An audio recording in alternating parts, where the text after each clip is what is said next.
Hey everyone, welcome back to the Sussex Insights. A huge welcome to all our returning viewers and the entire global Sussex squad.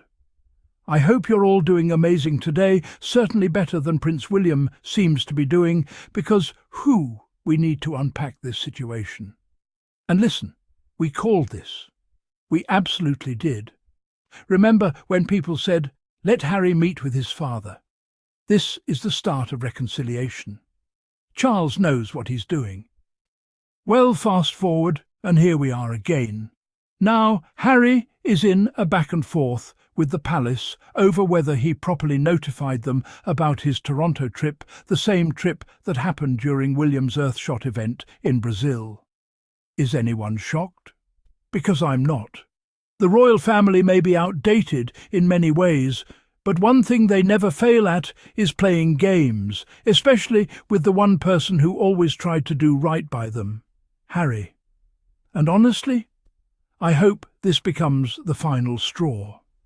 I hope Harry sees clearly that this family dynamic is toxic, manipulative, and designed to wear him down. The palace is playing chess and badly. Right now, William thinks he's on top of the world. He thinks he's unbeatable. He thinks supremacy is part of his destiny. But what we're seeing are the last desperate gasps of a dying institution. When this ancient system finally collapses, and it will, Harry is the one who will still be standing. Why? Because he had the courage years ago to get out. Harry has integrity. He acts in good faith. He tries to do the right thing, even when the people he's dealing with don't. William? He's operating from rage, insecurity, and entitlement. And speaking of rage, he's furious about David Beckham of all people.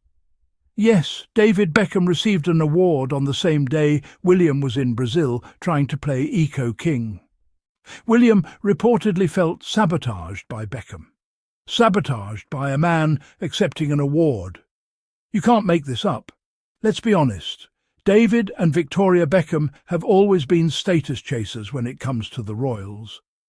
David wanted a knighthood so badly he was willing to throw a friendship with Harry under the bus.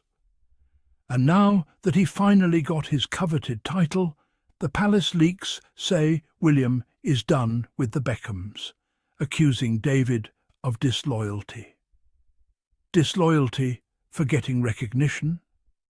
This is how childish the monarchy's internal politics are. This is what Harry escaped. Meanwhile, William is furious that his big Earthshot moment didn't dominate the news. Let me add something directly to William. If you need the world to sit down for you to stand up, maybe you're not built to stand on your own. The Queen could command attention. Charles could. Elizabeth, I could. Why? Because there was no social media. The world changed, and William hasn't caught up. There's a growing internal struggle between King Charles and William. William thought Beckham was firmly in his corner. Now he feels betrayed. This isn't about schedules. This isn't about not receiving the memo. This is about controlling Harry, breaking Harry, and sending a message to anyone else who might consider stepping out of line. The Daily Mail blasted a headline claiming Harry insists he did tell the palace about the Toronto trip, but palace officials are whispering, "Oh, we never got that." They are gaslighting him. Plain and simple. Harry gave them an inch. They took a mile. He agreed to keep them informed in the spirit of reconciliation, and now they're weaponizing that courtesy. The palace is creating a pattern. Harry does the right thing. They deny it. They paint him as uncooperative. They later use that pattern to justify stripping titles. Everything is moving toward one goal. Let's address the truth no one in the mainstream wants to say out loud. The monarchy has a problem with Harry and Meghan's biracial children. Meghan revealed that the royal family had discussions about letters patent to prevent Archie and Lilibet from ever receiving titles. Then Charles publicly denied it. But look what is happening now. They're testing the waters with Andrew's titles first, because the public hates him. But once they normalise revoking royal titles, they will come for Archie and Lily. Not for constitutional reasons, not for tradition, but because the existence of those children challenges centuries of royal purity. This monarchy would crumble before it fully embraces Harry and Meghan's children into its historical narrative. And William? He cannot stand Harry's family. To him, Meghan and the children are an unworthy deviation from what he believes the monarchy should be. This is why no reconciliation will ever work. Expect more headlines. Harry didn't tell us. Harry blindsided the palace. Harry surprised aides.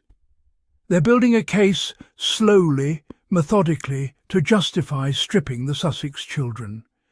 Because if the monarchy shows the world that you can step away, build a life, succeed, find happiness and thrive, everyone else in that family will start questioning why they're sacrificing their lives to serve William's ego.